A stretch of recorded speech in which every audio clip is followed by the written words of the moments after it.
Тројца штитеници од дневните центри во Штип, Виница и Делчево, заедно со своите родители вчера заминаа во Анкара, Турција. Во наредните 15 дена, тие ќе црпат искуство од тамошните дневни центри. Покрај групата од Македонија, во овој меѓународен проект се вклучени деца и родители од Шпанија, Азербејџан и Норвешка.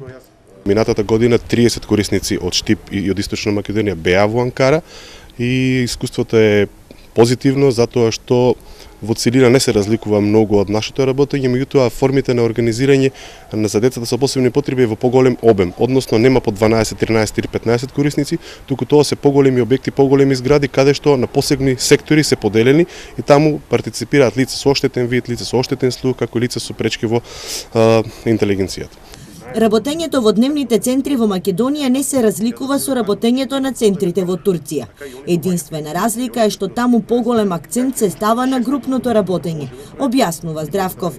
Таму се става поголем акцент на групната во споредба со индивидуалната работа, затоа што децата се на поголема возраст и веќе го имаат поминат оној период каде што треба се работи со индивидуална работа, да бидејќи ние се уште сме во фаза на индивидуален пристап и сметам дека е корисен за нас, бидејќи групна, за да бидеш подготвен за групна работа, потребно да бидеш способен за индивидуална работа. Тоа е малата разлика што има во вработењето кај нас и кај нив.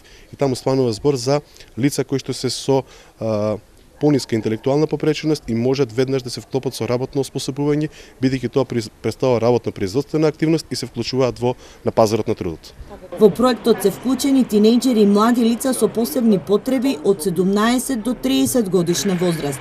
Откако на 8 февруари ќе се врати втората група, предвидено е да замени и последната група, со која ќе бидат опфатени уште тројца штитеници на дневни центри од други градови од источниот дел на државата.